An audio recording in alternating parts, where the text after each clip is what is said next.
In our very first story, a 38-year-old woman fell from the third floor of a 4-story building after her husband allegedly pushed her violently last night at AMPOMAH in Kumasi. Ruth Sewa suffered life-threatening injuries and was rushed to the Untitled Hospital in critical condition. Kwesi Debra reports.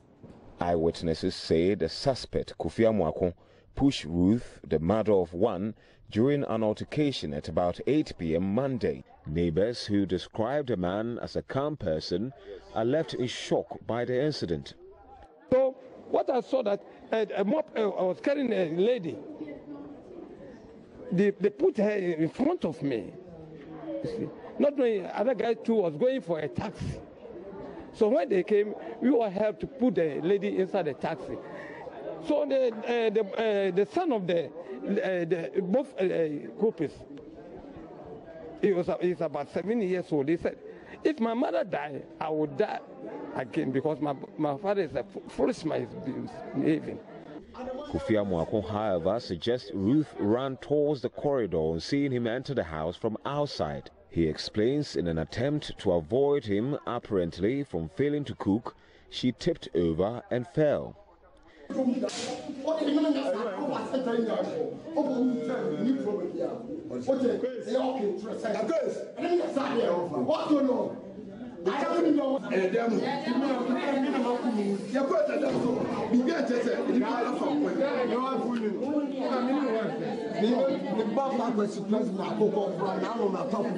Ruth's mother, Alice, alleges the man has been abusing her daughter, who suffered eye injury in one such attack recently. She suspects a housing project the woman is undertaking could be at the center of the conflict.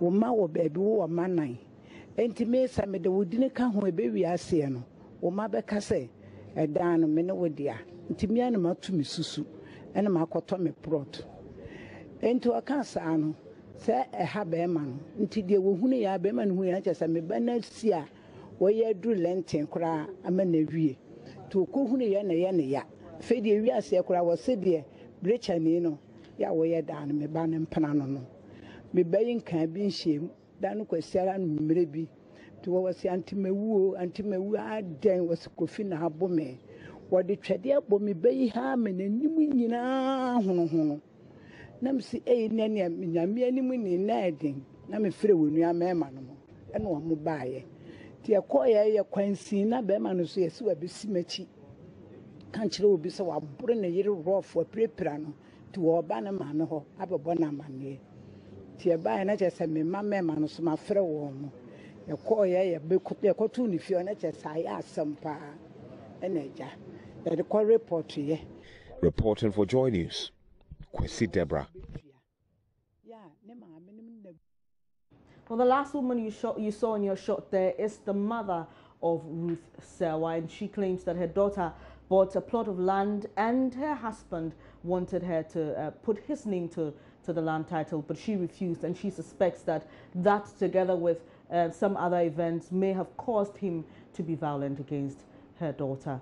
Meanwhile, millions of people worldwide undergo reconstructive surgeries yearly, from minor surgeries like Botox to complex ones like fixing breast implants or having a tummy tuck. Unfortunately, a lot of people are dissatisfied with the results of their surgeries or suffer grave side effects, either because the doctor who performed the surgery was quack or the materials used were substandard.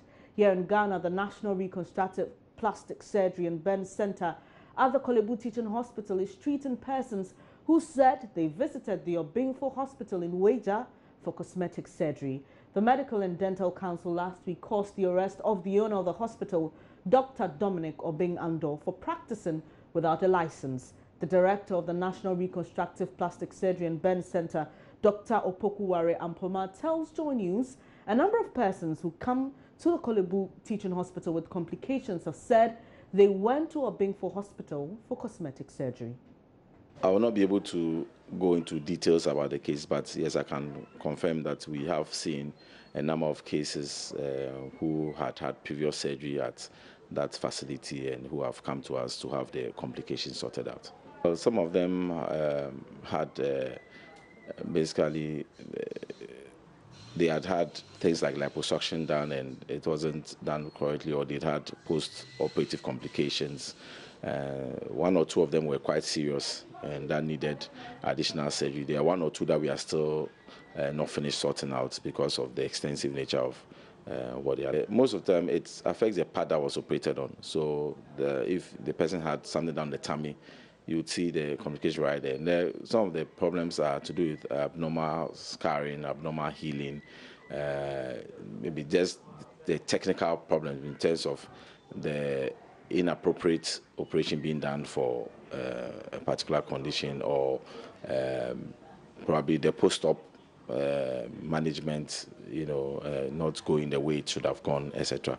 So after not getting any joy where they were initially, they came to our facility to have their problems sorted out, which we have for many of the cases we have.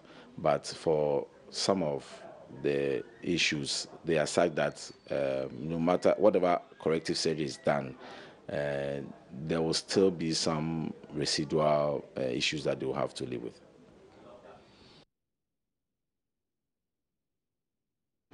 Joy News' investigation in 2013 revealed that Dr. Obengando was not licensed to carry out the kind of surgery he was undertaking. Some persons who had visited the facility for surgery to reduce excess fat or reshape their bodies suffered life-threatening complications. Dr. OPOKU WARE AMPOMAH is advising people who rely on media advertisements to visit health facilities to be careful in order not to fall into wrong hands. If advertising didn't work, then nobody would advertise, but advertising is very powerful.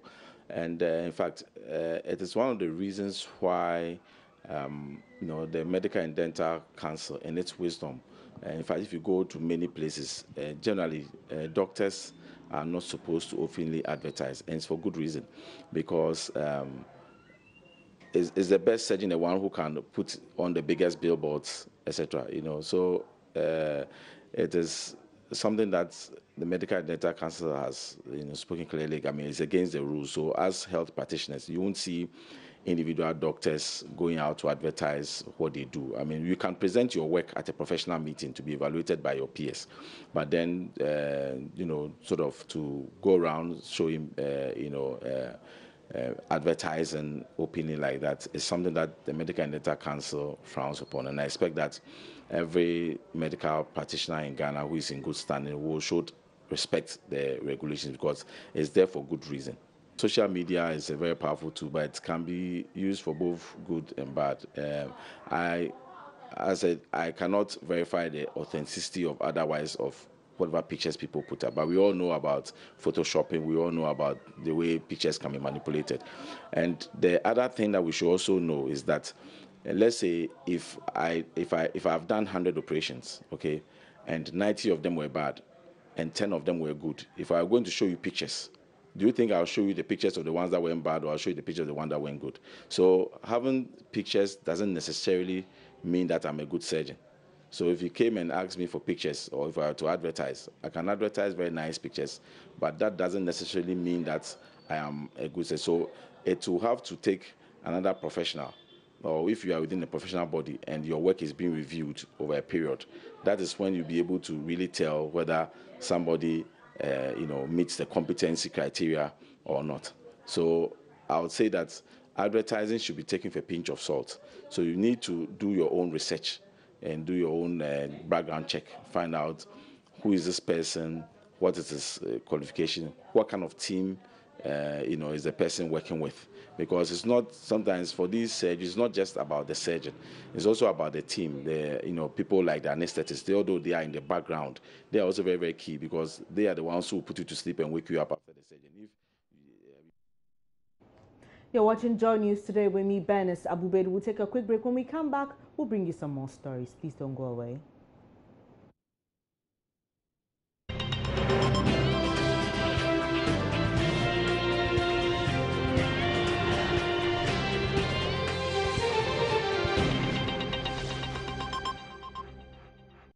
Many thanks for staying here on Joy News today. It's a few days to the inauguration and swearing in of President-elect Nana Akufo-Addo and his administration. Prior to that, former VRA boss Dr. Rekubrobe has urged the incoming government to switch their mentality from being in opposition to being in government. According to him, this means the incoming government must refrain from seeing and complaining about problems and rather offer solutions.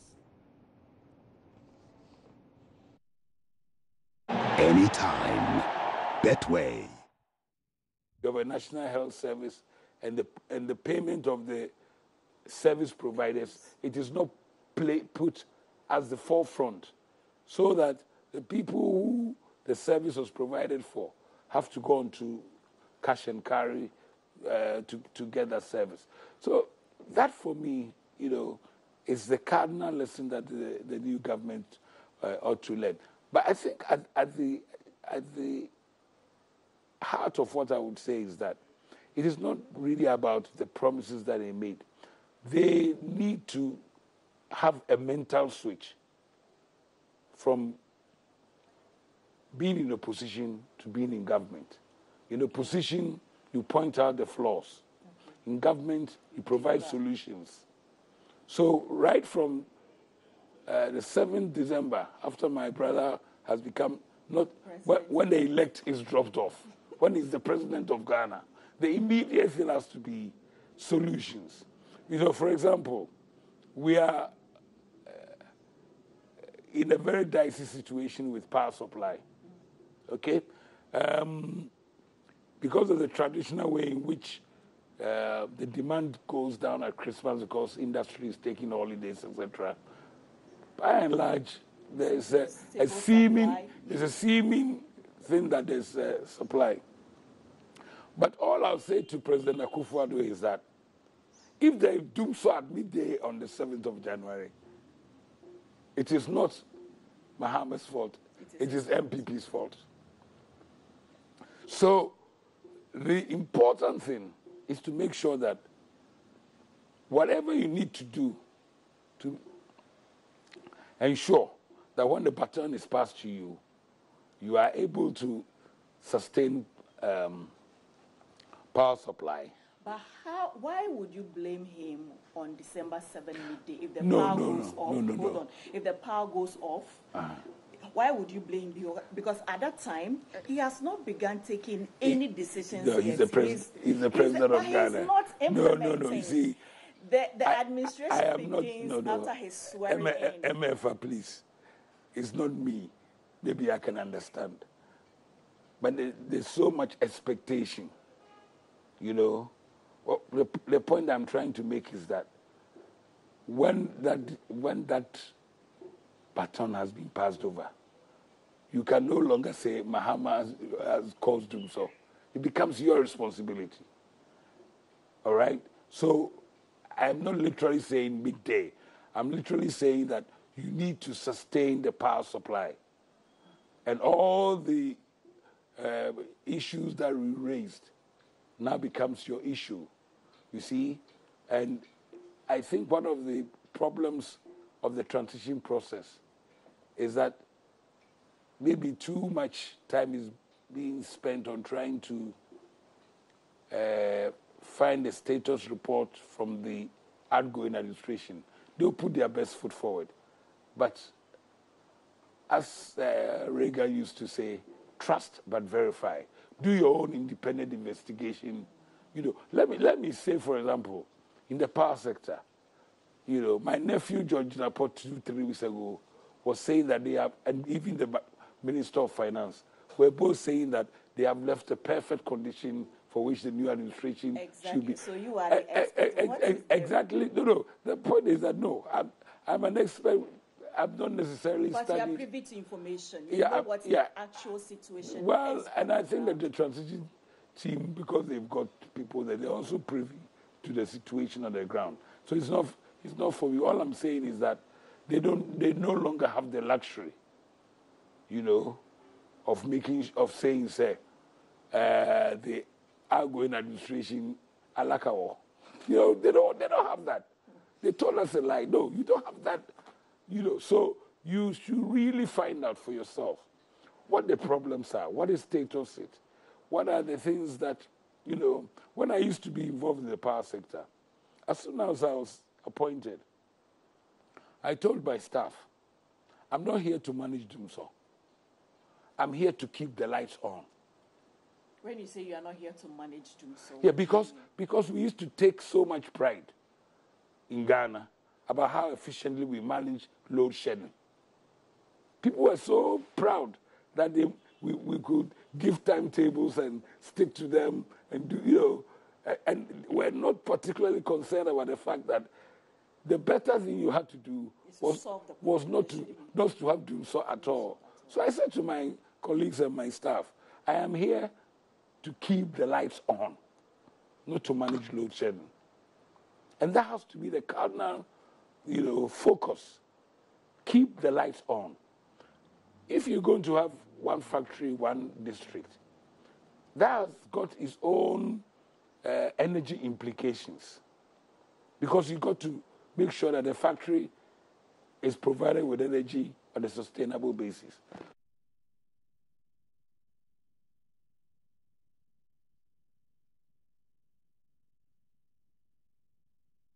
We'll bring you more news and on how preparation is ongoing ahead of the inauguration and swearing in on Saturday. Now, away from that, hope appears to be fading on the fate of a Kumasi-based journalist who went missing under mysterious circumstances during last month's general election.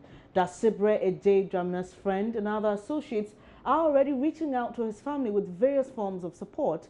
Mahmoud Mohammed Nuruddin reports.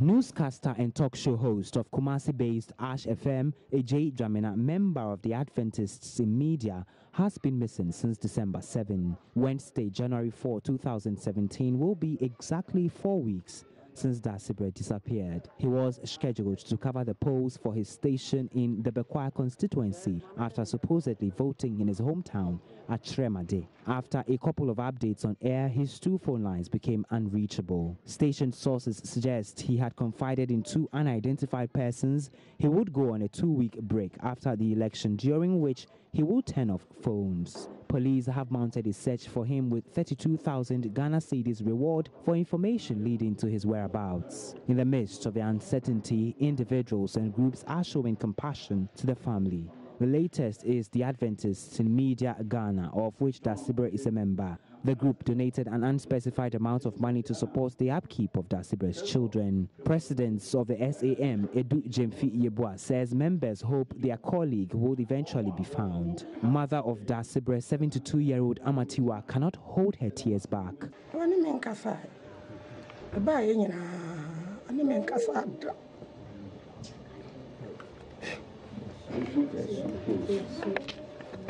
You see, dear, now we're going. I'm sure the American answer me who me PCM. Maybe I wish be a His son, Eugene Dramna, speaks in despair. You see, maybe say no, nipa, maybe American be uncle, baby. And Nina answer, oh, Munina, Ghana for me, or be over Sassy, maybe I didn't buy over time.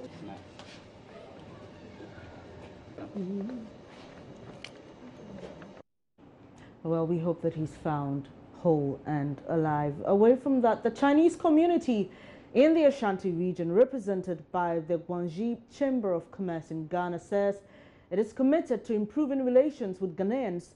Members are using charity work to achieve this objective and allay worries about their activities in the country, especially concerning illegal small-scale mining, and the Kumasi Children's Home is the latest to benefit from such a gesture. Again, Mahmoud Mohammed Nuruddin reports. The Guangxi Chamber of Commerce in Ghana is spearheading the initiative to improve relations between Chinese community and Ghanaians. An official, Monica Wei, was accompanied by liaison officer Ziga Selassie to present food and sanitary items to the home. She says the Chinese community has a responsibility to contribute its widow's mite to support needy children in Ghana. Monica Wei emphasized the gesture signifies strengthening Ghana-China relations at local and international level. It's It's our social responsibility, and we feel obligated to help and support the causes that matter most to our community where we live and work. The Kumasi Children's Home was built in 1965 and managed by Department of Social Welfare. Manager Mabel Boama expressed gratitude to the donors while calling for more such support. Today, January 3, 2017, is the first official working day for the year 2017, but for myself and some other journalists and other people who find themselves in jobs that will not permit them to have holidays like some of you did, it's not the first working day for us, but it is the first official working day in the year 2017. And my colleague Kojo Menu stepped out to find out from some workers if they are ready for 2017.